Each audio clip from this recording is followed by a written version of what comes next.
Good morning all of you. आज जो हमें देखना है बीएससी थर्ड ईयर, जिसका हमारा पेपर है सेकेंड जंतु विज्ञान का, ठीक है, जिसका नाम है एनिमल इकोलॉजी एंड बायोस्टैटिक्स। हमें देखना है हमारा जो पारिस्थितिकी है, जंतु पारिस्थितिकी के तहत हम बात कर रहे हैं, यूनिट फर्स्ट की बात कर रहे हैं, और आज का हमारा जो एजेंडा है वो है आइटोन, ठीक है। तो सबसे पहले हम बात कर रहे हैं कि हम जो हमारा इकोटॉन है वो क्या है, ठीक है। तो आइए हम देखें सबसे पहले हम यहाँ पर कि हम जो देख रहे हैं आज जो हमें देखना है, ठीक है। तो सबसे पहले हमें जो देखना है वो हमारा जो आज का एजेंडा है वो है इकोटॉन।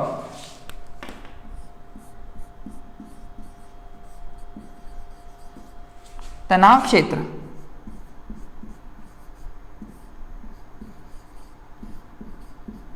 तनाव क्षेत्र क्या, इससे पहले हमने निकी की बात की थी एंड हैबिटेट की बात की है, ठीक है ना। कोई भी जो जीव है या दो जैविक समुदाय हैं उनके बीच का जो क्षेत्र था, ठीक है, जिसमें हम एक एग्जाम्पल के तौर पर समझेंगे कि इकोटॉन का मतलब क्या है। तो सबसे पहले हमें देखना है हमारा इंट्रोडक्शन, और इंट्रोडक्शन परिचय के तहत हमें देखना है कि हमारा तनाव क्षेत्र क्या। जनरली हम इसको डायग्रामेटिक प्रेजेंटेशंस के रूप में देखें तो कोई दो क्षेत्र हैं और दोनों क्षेत्र में दो विभिन्न प्रकार की जातियां आपस में निवास करती हैं।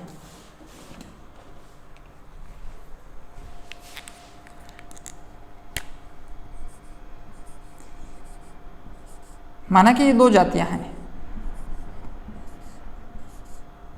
जो इस क्षेत्र में जाती है और इस क्षेत्र की और कुछ जातियां यहां निवास करती हैं। क्षेत्र नंबर की बात करें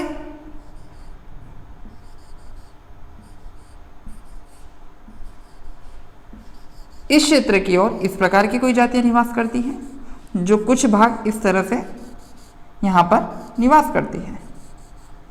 तो ये क्या हुआ, तो यहाँ पर ये वाला जो क्षेत्र है जिसमें आपसी मतभेद और बहुत सारी क्रिया प्रतिक्रिया इस क्षेत्र में संभावित होती है, जिसे हम क्या कहते हैं, तनाव क्षेत्र या इकोटॉन कहते हैं, ठीक है। ये बेसिकली हमने समझा है। हम आगे चर्चा करेंगे कि इसकी पारिभाषिक जो महत्व है वो क्या है, इसके प्रकार क्या है, इस पर कौन सा प्रिंसिपल कार्य करता है, सिद्धांत पर ही देखेंगे, ठीक है। तो आइए हम देखें हमारी पीपीटी की स्लाइड पर कि सबसे पहले हमें बात करनी है हमारे इंट्रोडक्शन पर, ठीक है। इंट्रोडक्शन के लिए हम बात करें जो कम्युनिटीज है, ठीक है, उनके बीच में किस प्रकार का, तो पारिस्थितिकी तनाव क्षेत्र दो मुख्य समुदाय के परस्पर मिलन के क्षेत्र को तनाव क्षेत्र कहते हैं या इकोटॉन कहते हैं, ठीक है ना। दूसरे शब्दों में तनाव या इकोटॉन दो या दो से अधिक भिन्न समुदाय के बीच का क्षेत्र। प्रकृति में समुदाय परस्पर विशेष सीमा द्वारा अलग अलग नहीं रहते हैं, अतः दो पड़ोसी समुदाय का आपस में मिलना स्वाभाविक है। इस क्षेत्र में तीन तरह के जंतु पाए जाते हैं जो स्वयं के तथा आपस में मिलने वाले पड़ोसी समुदाय के होते हैं। अतः इकोटॉन दोनों समुदाय के लिए एक सेतु, ब्रिज का कार्य करता है और इस क्षेत्र में अधिक प्रकार की जातियां तथा जीव संख्या का घनत्व पड़ोसी समुदाय से अधिक होता है, ठीक है। तो हमने अभी हमारा जो चित्र था और चित्र के माध्यम से जो प्रदर्शित किया और उसमें बताया कि इकोटॉन या तनाव क्षेत्र का क्या महत्व है उसके बारे में देखा। साथ ही हमें दो जैविक समुदाय के परस्पर मिलने का जो क्षेत्र होता है उसे हमने एक पारिभाषिक रूप से क्या कहा, इकोटॉन कहा। अर्थात इसको हम कह सकते हैं कि तनाव क्षेत्र या इकोटॉन दो प्रमुख समुदाय के बीच का क्षेत्र होता है। इन्हें संक्रामिका भी कहते हैं, अर्थात इकोटॉन दो या दो से अधिक समुदाय के बीच का संयोजन क्षेत्र है, ठीक है। संयोजन मतलब मिलाने वाला क्षेत्र है, ठीक है। डॉबेन मीरे ने 1968 में, ठीक है ना, इसको बहुत सारे आधार बताएं जिसके बारे में हम आगे चर्चा करेंगे। उससे पहले इसकी कुछ तनाव क्षेत्र की विशेषताओं के बारे में देखते हैं कि किस प्रकार की यहाँ पर विशेषताएं होती हैं, ठीक है। तो हम यहाँ पर देखें कि तनाव क्षेत्र में विभिन्न प्रकार की विशेषताओं को लिए होता है। तनाव क्षेत्र का परास, सकरा एवं बृहद प्रकार का हो सकता है, मतलब जो साइज है लार्ज स्केल पर भी हो सकती है और स्मॉल स्केल पर भी हो सकती है। तनाव क्षेत्र स्थानीय या क्षेत्रीय प्रकार का हो सकता है, ठीक है, टेरिस्ट्रियल भी हो सकता है, ठीक है, और टेरिटोरियल भी हो सकता है। इसमें प्रजातियों के पारस्परिक जो समुदाय की जो वस्तु स्थिति होती है उसमें प्रजाति एवं स्वयं तनाव क्षेत्र का आपसी मेल होता है। ठीक है, इसमें बहुत सारी चीजें और भी है, जैसे वन तथा घास स्थल के बीच में रेखा, दो स्थलीय जलीय समुदाय के बीच की दीवार आदि तनाव क्षेत्र के उदाहरण है। ठीक है, इसके मध्यस्थ क्षेत्र के प्रत्येक समुदाय के जीव अपने आप वातावरण को बनाए रखते हैं। ठीक है ना, तो इसमें बहुत सारा है, जैसे उदाहरण के लिए एक झाड़ी एवं कच्छ समुदाय के बीच प्रकाश, रोशनी, भोजन, जीवन के अन्य आवश्यकताओं के लिए उपयोगिता हो सकती है, जिस कारण एक पौधे दूसरे को पौधे से हटाया जाता है। जो जीव एक दूसरे के जीव, छोटा जीव बड़े जीव पर, बड़ा जीव छोटे जीव पर निर्भर रह सकता है। तो इस प्रकार की हमारी जो विशेषताएं उनको लिए हुए हैं। साथ में इसमें प्राकृतिक जो आपदा हैं, जैसे पक्षियों का घोंसला बनाना, वहां अंडे देना, किनारों पर रेत के अंदर घोंसले बनाना। ठीक है, साथ ही हम बात करें कि नीड निर्माण करना है, प्रजनन करना है, भोजन है, फीडिंग है, इस प्रकार के उचित अवसर भी यहाँ पर हमको देखने को मिलते हैं। ठीक है, नेक्स्ट बात करनी है, आप देख सकते हैं हमारी होम रेंज। ठीक है, होम रेंज में आप देख सकते हैं कि होम नेस्ट, और उसके बाद हमें बात करनी है इकोटॉन की। तो सबसे पहले हम यहाँ पर बात करें कि हम इसकी कुछ विशेषताओं को लिए हैं। तो हमने यहाँ पर कुछ विशेष प्रकार के देखिएगा, जो जहाँ से क्षेत्र निर्धारित है, मतलब माना कि ये एक क्षेत्र है। ठीक है, इस क्षेत्र को हम देखें, ये हमारा एक होम रेंज है पूरी कंप्लीट। अब इस होम रेंज के अंतर्गत हम देखें हमारा यहाँ पर कौन है, उसके नेस्ट है ना, होम नेक्स्ट है। ये देख रहे हैं हम, हमारे क्या है, ये होम नेस्ट है। और बात कर रहे हैं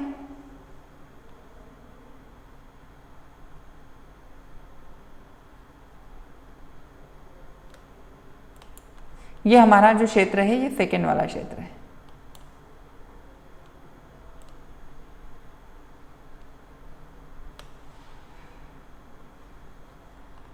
ये हमारा क्षेत्र है जो कि क्या है, हमारा सेकेंड वाला क्षेत्र निर्धारित है। मतलब दो, तो इन दोनों के बीच की जो दूरी है, जैसे ये इसका क्या है, होम नेस्ट है। अब जो बीच का जो क्षेत्र मिला, जिसमें दोनों जातियों का आपसी प्रजनन के लिए, भोजन के लिए और बहुत सारी ऐसी जो चीजें थी उनके लिए यहाँ पर मतभेद हुआ, जिसको हमने ये देख रहे हैं। तो ये हमारा कौन हो गया, ये हमारा तनाव क्षेत्र हो गया। ठीक है, ये बीच वाला जो क्षेत्र वो हमारा क्या हो गया, वो हमारा तनाव क्षेत्र हो गया। ठीक है, नेक्स्ट बात करते हैं हम प्रिंसिपल ऑफ एड्स। एड्स की बात करें हम, तो कोर का जो सिद्धांत था उसमें क्या बताया उन्होंने। ठीक है, इफेक्ट ऑफ कोर प्रभाव भी बोल सकते हैं। तो दो समुदाय के मध्यस्थ क्षेत्र की कई विशेषताएं लिए होता है। इकोटॉन अथवा संक्रामिका की भी एक प्रमुख विशेषता है। ठीक है, जिसे कोर प्रभाव के नाम से जाना जाता है। इस विशिष्ट प्रभाव के कारण ही कोर का सिद्धांत प्रतिपादित किया, और इस सिद्धांत के अनुसार पड़ोसी समुदाय की अपेक्षा संक्रामिका में जीवों की अधिकता, जातियां एवं जीव संख्या की सघनता होती है। तनाव क्षेत्र में समष्टि घनत्व अधिक होता है एवं विभिन्न प्रकार की प्रजातियों की संख्या भी अधिक होती है। यह प्रभाव कॉर इफेक्ट के नाम से कहलाता है। वे सजीव जो तनाव क्षेत्र में बहुलता में उपस्थित होते हैं उन्हें कॉर प्रजातीय भी कहते हैं। ठीक है, तो हमें यहाँ पर जो बात करनी है, हमारा जो सिद्धांत है वो कोर प्रजाति है। वे जातियां जो कोर क्षेत्र में प्राथमिक रूप से या दो समुदाय के संगम स्थल पर पाई जाती है उन्हें कोर प्रजातियां कहते हैं। ठीक है ना, तो हम यहाँ पर क्या बात कर रहे थे कि कोर स्पीशीज की। ठीक है, हमें नेक्स्ट बात करनी है प्रिंसिपल ऑफ एडल्ट। ठीक है, तो हमारा जो कोर का सिद्धांत था, ठीक है, उसके अंतर्गत देखें तो इस क्षेत्र के अंतर्गत यहाँ पर दो विभिन्न प्रकार की जातियां पाई जाती हैं, जिसके कारण यहाँ की जो वेजिटेशन है वो उसमें विभिन्नता आई, यहाँ की जीवों की संख्या में विविधता आई, रहन सहन में विविधता आई। तो ये सारी चीजें क्या हुई। ठीक है, तो ये हमारा क्या हो गया, हमारा कोर सिद्धांत। और इसमें रहने वाली जातियां कोर स्पीसीज के नाम से जानी जाती है। ठीक है, नेक्स्ट बात करते हैं हम टाइप्स ऑफ। ठीक है, अब हम यहां पर कोर सिद्धांत के लिए एक हमारे चित्र पर देखेंगे। प्रिंसिपल ऑफ एडल्ट में हम बात करते हैं कोर का सिद्धांत। तो यहां पर जो प्रभाव है हमारा,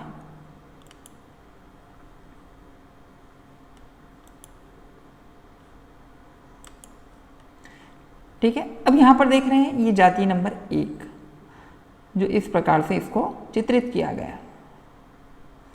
तो इस क्षेत्र का निर्धारण यहाँ पर, इस क्षेत्र को देखें हम, यहाँ से पूरा हम इसको ले लेते हैं कि इसका क्षेत्र का निर्धारण यहाँ से यहाँ हुआ था। तो उस बीच में क्या हुआ, हम जैसे यहाँ पर हमने एक कलर लिया है इस क्षेत्र को निर्धारण करने के लिए, कौन सा कलर है हमारे पास, येलो कलर है। पर हम यहाँ पर बात करें कि हम दूसरा जो हमारा क्षेत्र था उसका हम कलर कोई और ले लें, जैसे कि हम वहाँ का कलर ले लेते हैं, ऑरेंज कलर ले लेते हैं। 2 क्षेत्र निर्धारित हो गए, अ और ब, ठीक है। ये पूरा क्षेत्र निर्धारण हो गया, ये देखिए, ठीक है। अब नेक्स्ट हमें जो लेना है वो कौन सा कलर ले लेंगे हम, यहाँ पर लेना है हमें, हमने ले लिया यहाँ पर हमारा ये ऑरेंज कलर। तो पहले तो हम देख रहे हैं कि इस क्षेत्र से यहाँ तक ये क्षेत्र हमारा इस प्रकार से निर्धारित हो गया कि दोनों क्षेत्रों के रंगों से हमने विभेदित कर दिया है यहाँ पर, ठीक है, जो विभिन्न प्रकार की जाति। पर माना कि हम इस क्षेत्र का निर्धारण इस क्षेत्र की ओर आएगा, तो होने वाला जो परिवर्तन है वो इस कलर से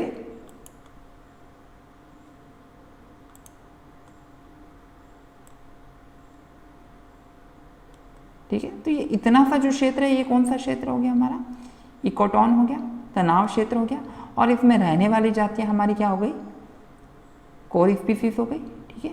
तो ये एड जो हमारा है कोर प्रभाव, जिसको एड इफेक्ट बोल सकते हैं, इस कंप्लीट पूरे क्षेत्र को हम क्या बोल सकते हैं, तनाव क्षेत्र बोल सकते हैं। अब यहाँ पर क्या क्या हो सकती है, तो विभिन्न जातियों पादप की हो सकती है, जंतु की भी हो सकती है, अधिक मात्रा में भोजन की व आश्रय की, अधिक से अधिक जातियां हो सकती है, और सघन जीव की संख्या हो सकती है। क्योंकि 2 सेम स्पीसीज मिलकर, अब देख लो ना, यहाँ पर नंबर ऑफ क्षेत्र बड़ा है पर जातियों की संख्या कम है, यहाँ पर क्षेत्र बड़ा है पर जातियों की संख्या कम, पर यहाँ क्षेत्र छोटा है पर जातियों की संख्या ज्यादा है। तो अधिक मात्रा में भोजन होगा, अधिक मात्रा में क्षेत्र की उत्पत्ति, ठीक है। तो क्षेत्र कम है पर जातियां यहाँ पर अधिक हो जाएगी, सघन जीव की संख्या बढ़ने लगी। तो यह हमारा क्या था, कोर सिद्धांत था, ठीक है। नेक्स्ट आता है हमारे पास टाइप्स ऑफ इकोटोन, तनाव क्षेत्र के प्रकार, ठीक है। तनाव क्षेत्र के प्रकार की बात करें हम यहां पर,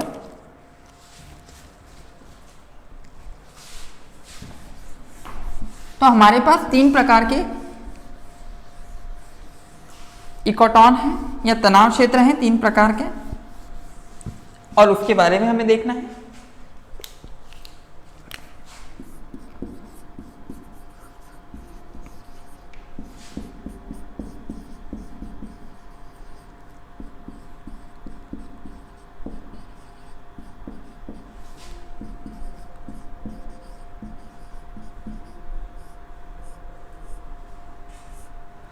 अब हमारे पास कौन कौन से 3 प्रकार के क्षेत्र हैं जिसके बारे में हमें चर्चा करनी है। तो हम देखते हैं हमारे पास पहला जो हमारे पास है उसे हम बोलते हैं एबरेस्ट तनाव क्षेत्र, ठीक है। सेकेंड है हमारा तीक्ष्ण शार्प, और चौथा है हमारे पास ब्लीडिंग, ठीक है ना। तो सबसे पहले हम बात करें एबरेस्ट की कि पर्यावरणीय परिस्थिति में अचानक परिवर्तन से इस तनाव क्षेत्र का निर्माण हुआ, पहला। दूसरा हम बात करें तीक्ष्ण तनाव, इस तनाव क्षेत्र का निर्माण पादपों एवं जंतुओं की पारस्परिक क्रियाओं के कारण होता है। इस कारण तनाव क्षेत्र में 2 पारस्परिक समुदाय की पादप प्रजातियां साथ ही जंतु प्रजातियां बहुलता में पाई जाती है, ठीक है। नेक्स्ट आता है हमारे पास ब्लीडिंग, इस तनाव क्षेत्र का निर्माता 2 या 2 से अधिक समुदाय के पारस्परिक ब्लीडिंग के कारण होता है, ठीक है। ब्लीडिंग की हम बात करें तो हमारे पास 3 प्रकार के थे। पहला हम देख रहे हैं कि प्रकृति में अचानक परिवर्तन के कारण हुआ। दूसरा हम बात करें कि 2 जातियों के बीच में आपसी, मतलब 2 बड़े बड़े समुदाय हैं, 2 जीव जगत है पादप व जंतु के बीच में। और तीसरा हम बात करें कि सेम स्पीसीज में पारस्परिक जो समुदाय था उसके कारण तनाव क्षेत्र उत्पन्न हुआ, ठीक है। इसको हम एग्जाम्पल के रूप में समझ सकते हैं, ठीक है। तो सबसे पहले हमें जो देखना है, ठीक है, एग्जाम्पल हम ले रहे हैं यहां पर।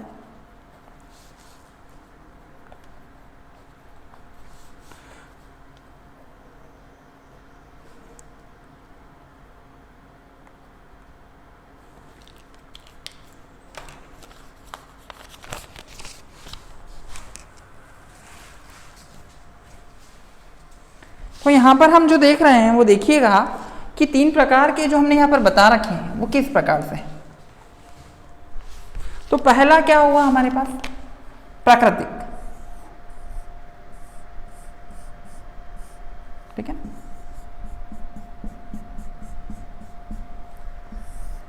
स्थलाकृति और जो भी होगा वो, तो इस प्रकार से कभी हो सकता है भूकंप आया, चक्रवात है, तूफान है, तो इसके कारण 2 भागों में बट गया।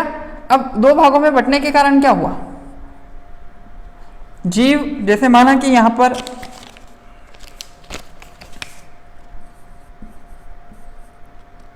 जीव नंबर 1 और जीव नंबर 2, यहां पर भी जीव था ना, तो ये क्या हो गया, अलग हो गए, 2 क्षेत्रों में डिवाइडेड हो गया। तो यहां पर और भी कोई दूसरा जीव होगा, जैसे कि मानते हैं अपन, तो इसका संबंध और इसका संबंध हुआ, ठीक है। तो यहां की जो जीवों की संख्या में बहुलता हुई, तो पहला जो होगा उसे हम क्या कहेंगे,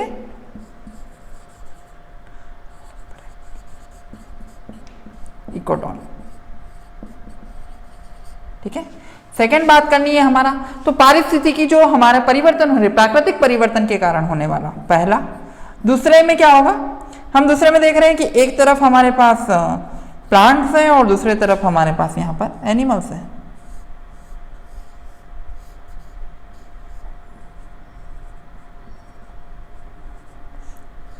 तो इनमें, ठीक है, हो सकता है इसकी संख्या कम हो और इसकी संख्या ऊपर की तरफ जाती हो, तो हो सकता है इसके पास कौन से बड़े पेड़ आने लगे, ठीक है, क्योंकि धीरे वाले खत्म हो गए और इसकी क्या हुआ, गर्दन में परिवर्तन। तो एक ही क्षेत्र में रह रहे हैं पर तनाव इस प्रकार से।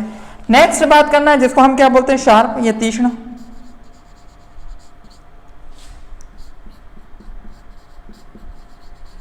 ये सेकेंड वाला हो गया। और थर्ड की बात करनी है हमें, तो थर्ड में क्या है, 2 समुदाय के बीच में, जैसे हम बात करें कि 2 विभिन्न प्रकार की जातियां ले लेते हैं,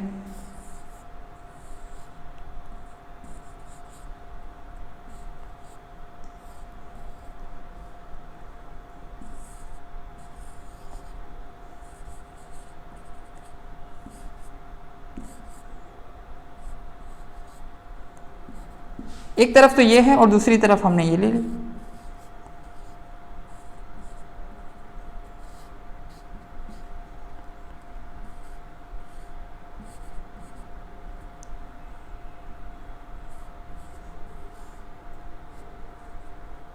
तो हम यहां क्या देख रहे हैं, हे दोनों शाकाहारी हैं, पर अंतर क्या है दोनों जातियों के बीच में। तो यहाँ प्रकृति और जंतु जगत का था, यहाँ पादप और जंतु जगत था, और यहाँ पर एक ही जगत है पर 2 समुदाय के बीच में परिवर्तन है, जिसे हम क्या कहते हैं, थर्ड जो हमारा प्रकार है उसको बोलते हैं ब्लेंडिंग।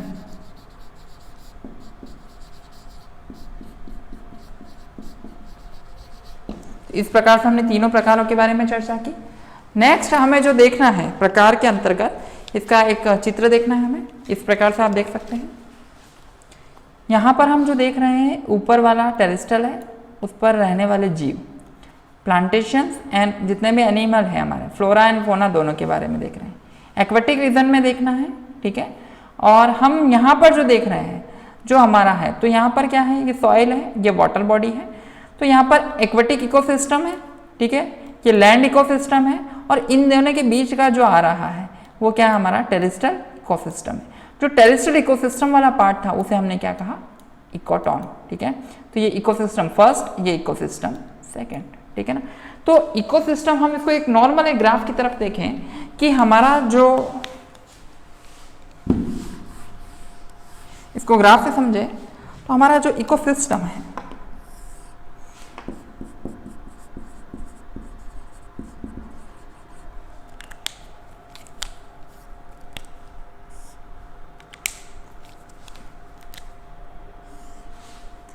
ये इकोसिस्टम हमारा फर्स्ट है और ये हमारा इकोसिस्टम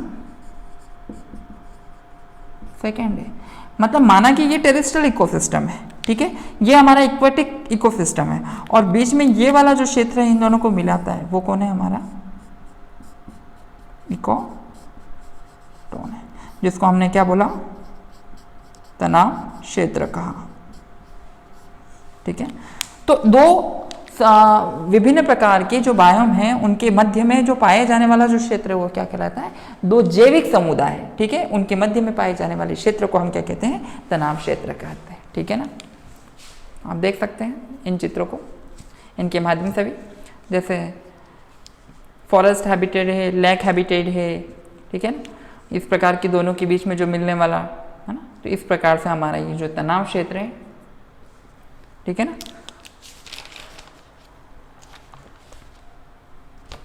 वो समाप्त होता है यहाँ पर। ये आपका unit first ecology, animal ecology का है, ठीक है, जिसके अंतर्गत हमने हैबिटाट एंड निके के अंतर्गत हमने देखा है, ठीक है।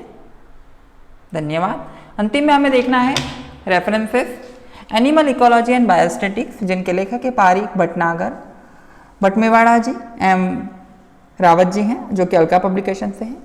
इकोलॉजी एंड इन्वायरमेंट बायोलॉजी, जिनके लेखक doctor Arvind Bhatia and doctor Kulwant Singh Kauli है, जो कि आरबीडी पब्लिकेशन से हैं। Ecology and environment PD Sharma Rastogi publication से है। Concepts of ecology, environmental ecology and Arumugam, जिनके लेखक है और सारस पब्लिकेशन से। एंड फंडामेंटल ऑफ इकोलॉजी, जिनके लेखक है ऑर्डम और बुक एंड क्लॉक, इसके पब्लिशर से। तो धन्यवाद।